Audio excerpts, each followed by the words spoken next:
question first and foremost, how are you? How are you doing? Well, I'm doing well. Like I told you, out on a tour now, Yes, and I'm also recording new songs for Remedy. So I amazing. have my whole studio with me here on tour. So Busy, so very busy. after the interview, I will get everything in order and start recording some new songs. So everything's fine, but it's quite Full busy. on, yes, I Yeah. imagine so. Well, a massive congratulations on your debut album, Something That Your Eyes Won't See. It's absolutely brilliant. Thank you very Um, much. Tell me about the album. For people maybe listening or watching to this, what can they expect from the album if they haven't listened to it yet? Well, I grew up in the 80s listening to, I come from Scandinavia. I'm from Finland. I live in Sweden now, but I'm from Finland. And, I grew up with listening to the bands from Scandinavia, Europe, when the Malmsteen was a big thing back then and so on.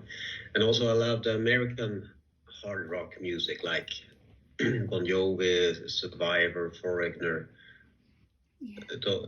those kind of bands. So I grew up with that and the whole Guitar Hero era. But then my whole life I've been working in pop business. I've been like a musical director and freelance guitarist for different acts and so on in Sweden. But then the COVID pandemic struck hard on us musicians. It was the same all over the world. Yes. Probably for you it was difficult. Absolutely, yeah. Yeah, and I lost all my jobs like over a night. And I almost lost my passion for music. So in that period of time, I thought, okay, I need to get going. I can't stop playing guitar like this. It's not the way to go. So I called a friend, my friend Sören Kronqvist, who's a brilliant songwriter, and I knew he was writing for Joel and Turner at that point of time. So I gave him a call and told him, like it was, no, I don't play the guitar hardly anymore. I need to get going. Can we write some songs? I love Joel and Turner, so can we write a few songs together? And he said, sure, come along. And that was like the seed for Remedy. I started writing music that I hadn't, touched in many, many years. But it struck me, the first day, this is so much fun. I love this kind of music. Yeah. And so then I started to write a lot of rock songs. So it was, for me, it was amazing. Like I told you, I've been working with music my whole life, but like a hired gun, and to have something of your own and in the style you truly love, it's amazing. So that was like the first thing. I got going with writing, and I wrote in this kind of style, like melodic rock. And then, long story short, I presented it to S-Rock Music, a small label.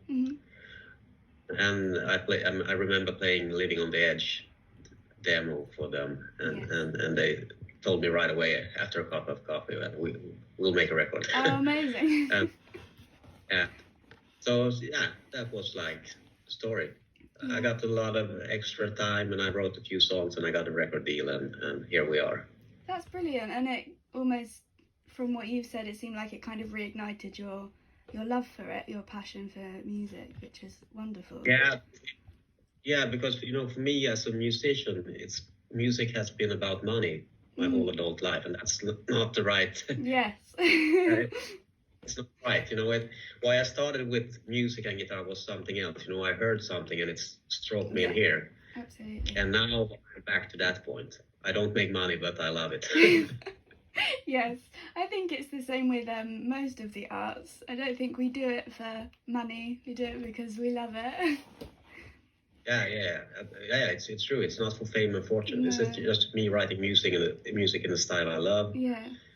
Hope to pass on forward. Yeah, I think that definitely comes through in the album. It's such a powerful array of songs, and like I got from it such a really wonderful balance that I don't think you get in a lot of rock albums, that energetic, like heavier stuff with almost like softer ballads, almost like Sundays at 9. it's really lovely, and it does take you on a journey. It did for Oh, me anyway. thank you for listening. Yeah, I absolutely loved it. I've been loving it for sure.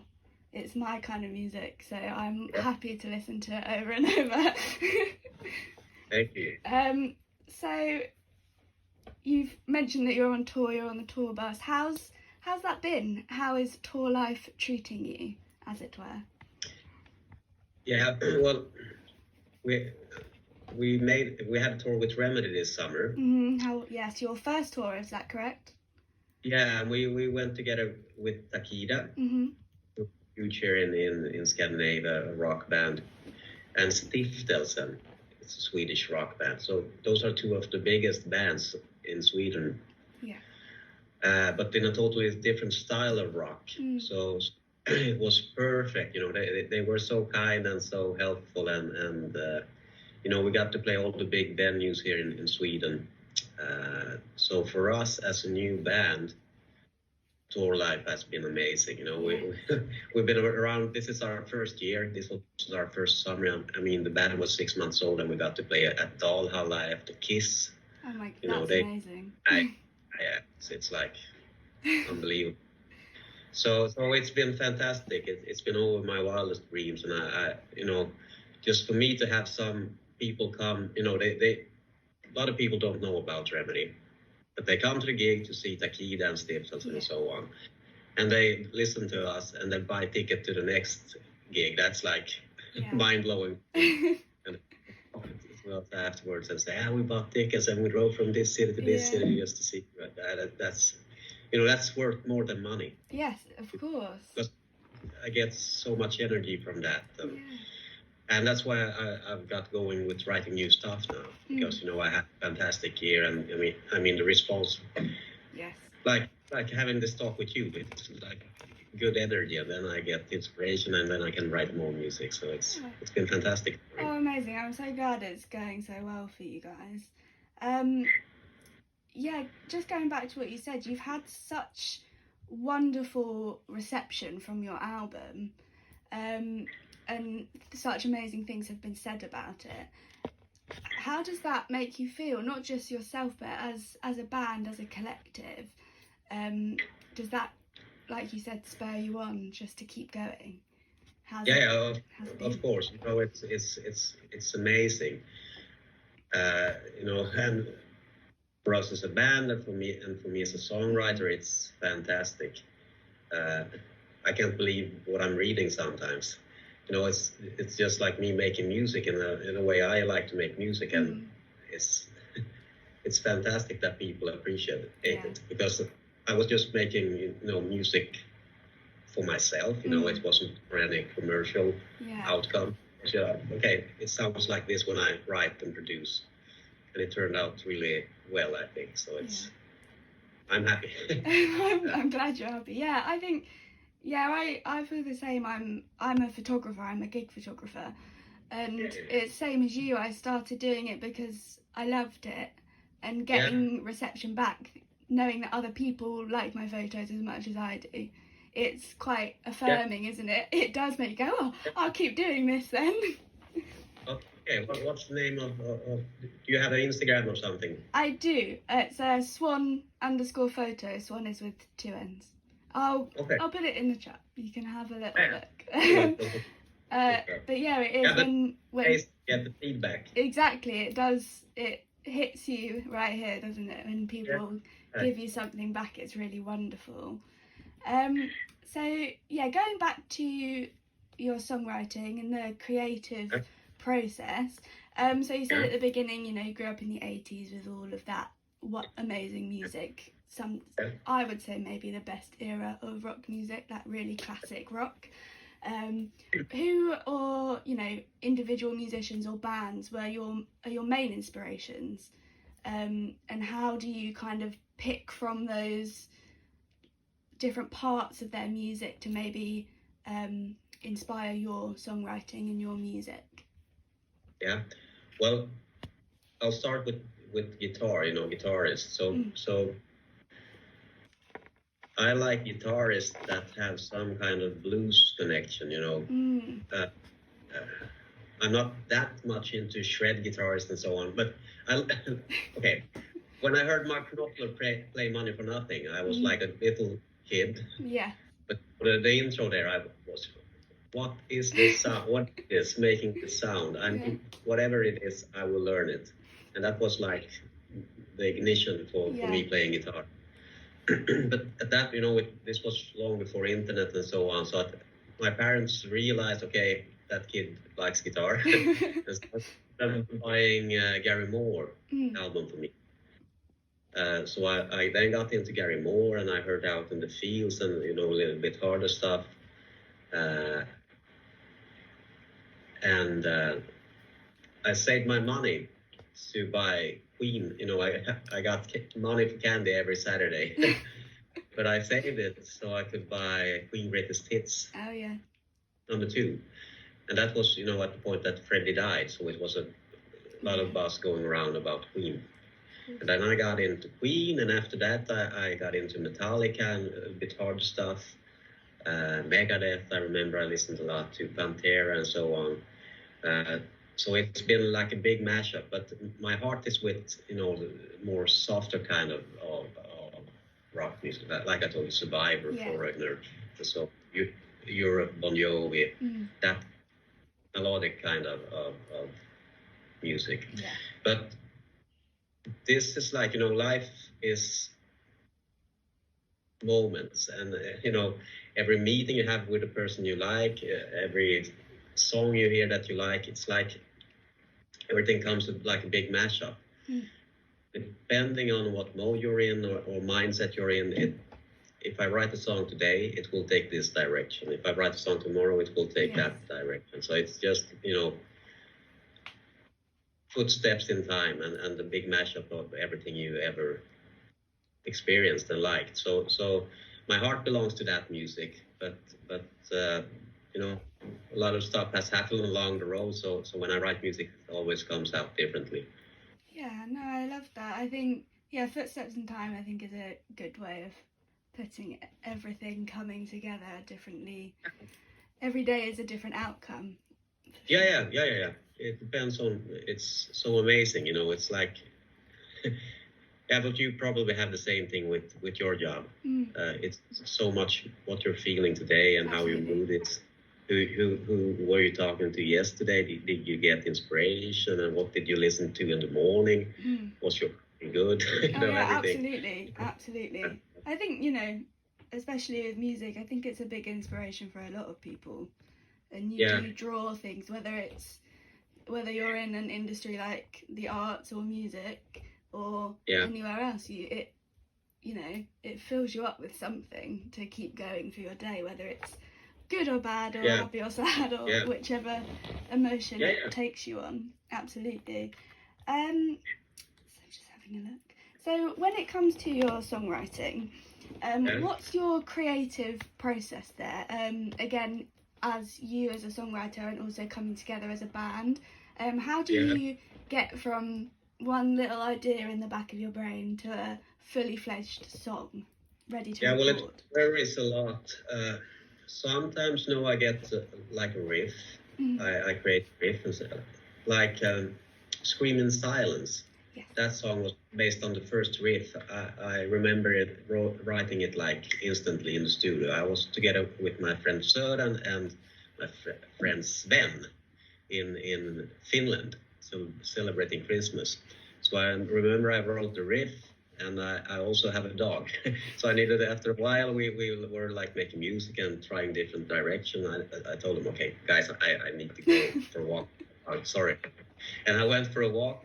And while I was away, they made like the verses in two different keys. Oh, wow. Two different. One goes in A minor, the next one in D minor. So it's crazy.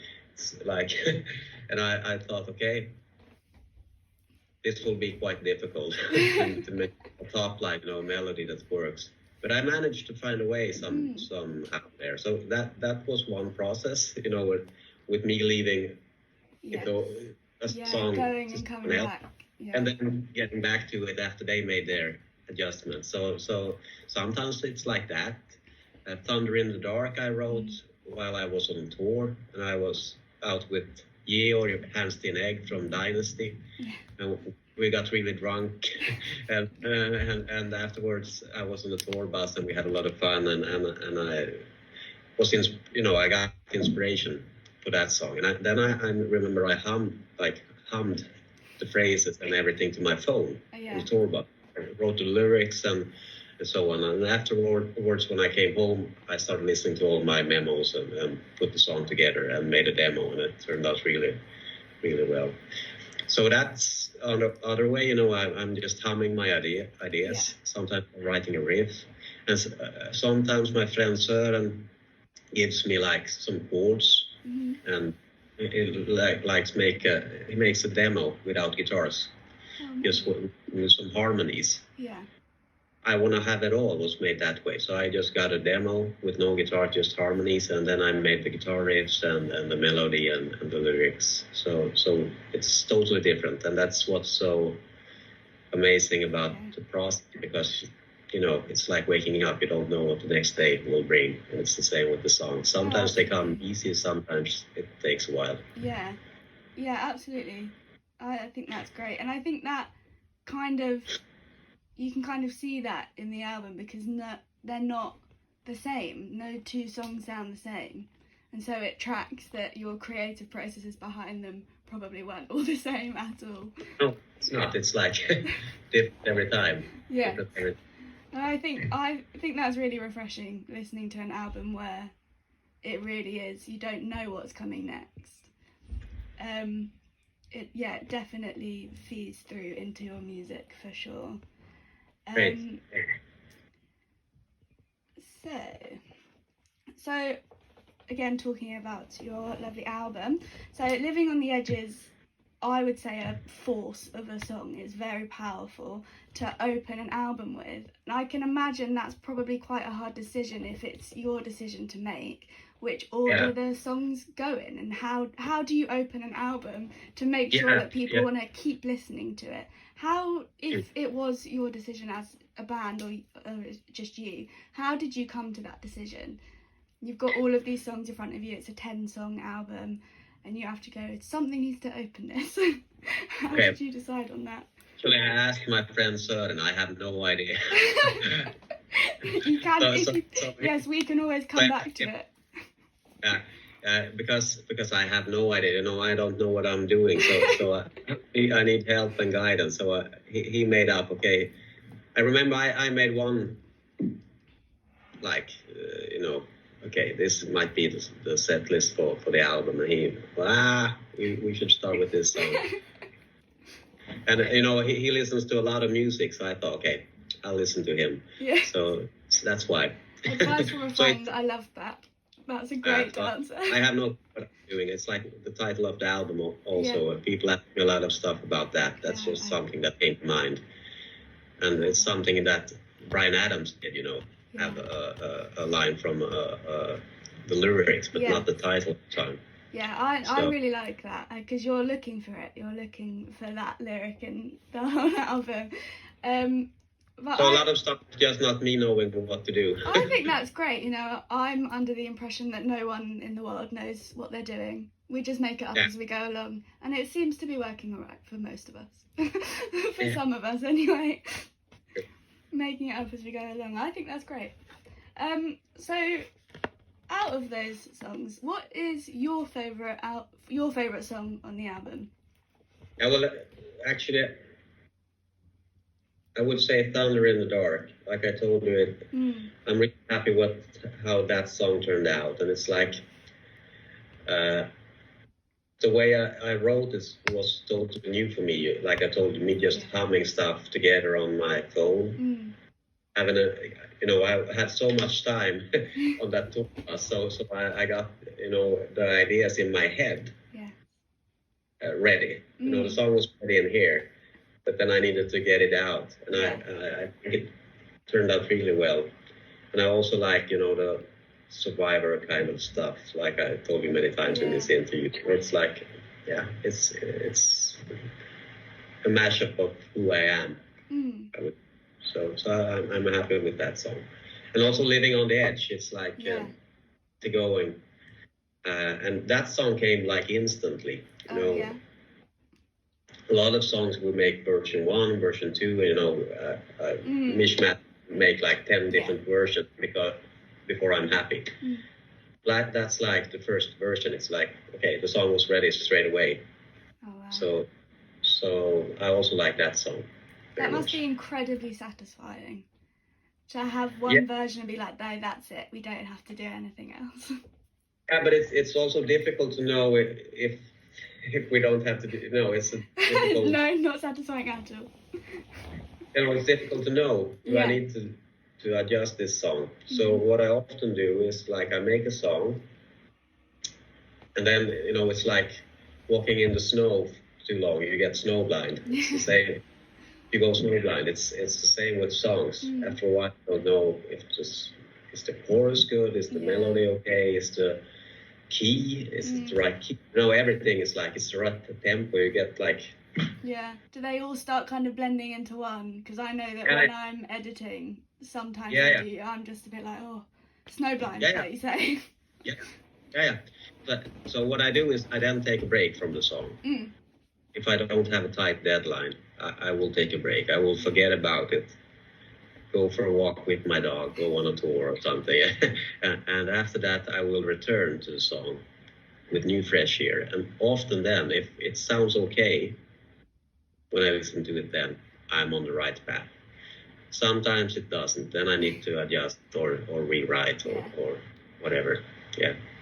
I think that's the best way to do it. Take a step back and then come back with fresh ears.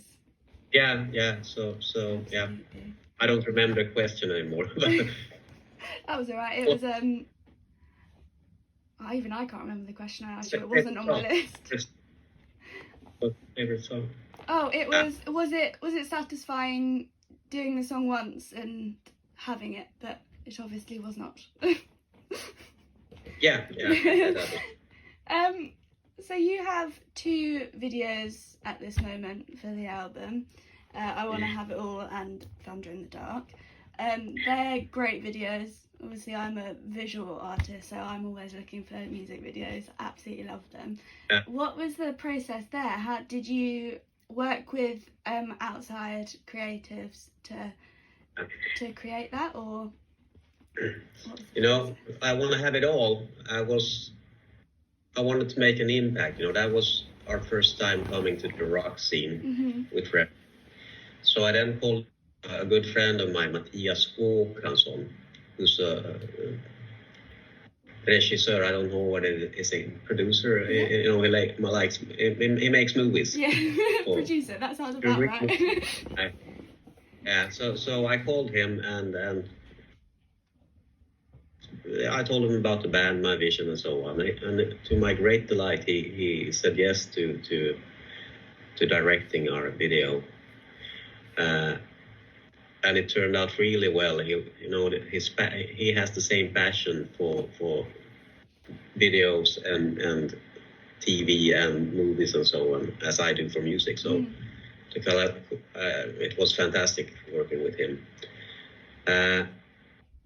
So I think that one turned out really well. It took quite some time to get the car scene. It's it's totally illegal, you know, to drive around with the camera like that. But we made it in the middle of the night, close to my home. Yeah. It's crazy, you know. Every second, it's so much. There's so much work behind every second of that video. Absolutely. Yeah. And the second video, Thunder in the Dark, were made by a few guys called Smack here in Stockholm, Sweden. And they presented a few ideas for me, but I got like a Rocky Balboa feeling from the song. So I told them I would like something in that direction, and they made up a plot with the girl being bullied and so on, and I liked it. So that's why we went on that path. Great. Yeah. And we have a video coming. Oh, you do? Oh, good. That makes me happy. In like 1 week, 2 weeks. Oh, brilliant. I will keep an eye out for that. Absolutely. And then last few questions, I will let you get on with your day. Like we said at the beginning, you just finished your tour as Remedy. I think you have another date in November, is that right? Yeah, yeah. From that, your first tour as a band after your debut album, what was the best moment for you on tour, or one of a moment that you keep coming back to? Maybe it's a city or a certain crowd that you had in front of you, or just an experience. How was it? What was your best moment? Yeah, well, I have a few. One was the one I mentioned earlier on with the people coming to our show. Absolutely. You know, the tickets cost a lot, and they bought them once again just to see after they, you know, they didn't know about us. Yeah. And then they go to see us. You know, that's amazing for me. Absolutely. And also to play like at Dalhalla, like I told you, it's amazing summer scene venue that we have here in Sweden. And that was, you know, the day after Kiss were there, so it was fantastic. Yeah. And also I remember, you know, Takida's singer Robert, you know, doing a big shout out for us during their set and saying, okay, there should be another band headlining tonight, and that's Remedy. So that's, you know, those words. Amazing. Art, yeah, that's amazing, and that's the kind of guys they are. Takida, they're amazing, and you know, it was fantastic to get a tour with them. Yeah, that's wonderful. And then one question I really like to ask in these interviews, you've seemingly surrounded yourself with very like-minded people and lovely people, it sounds like. What has been the best advice, or the advice that you take on with you every day that you've received? And that could be something to do with music, or just some general advice that you've been given that really sticks with you. Well, it's nothing that I've been given, but I realized, you know, if I put fame and it's something I realized myself, you know, if I put fame and fortune aside and just focus on things that give me good energy, that I love, and be with people that I like being with, you know, things happen, and this is proof of that for me. So you know, as I get older, I also get more confidence, so I don't do stuff I don't like anymore. So that's like, it's not something I just realized over the years for myself, that if I just do things by heart and not for the money, good things happen. Absolutely. I think that's a really good attitude to have, especially in the lines of work that we are in. To not think too much about the money, and just to do what you love, and the rest will come. I think that's very important. If you're surrounded by good friends who are good at their job, you can relax. You can enjoy. It's going to be amazing. Absolutely. And my last question to you before we wrap up today, what can we as fans of Remedy look forward to in the future? What can we expect from you guys? What's next? Well, like I told you, we have a new video coming. I'm very excited about that. So you can tune in to Remedy Music Sweden at our social media and get an update about everything. We're gonna show a few teasers soon. So that's happening. We're gonna release a video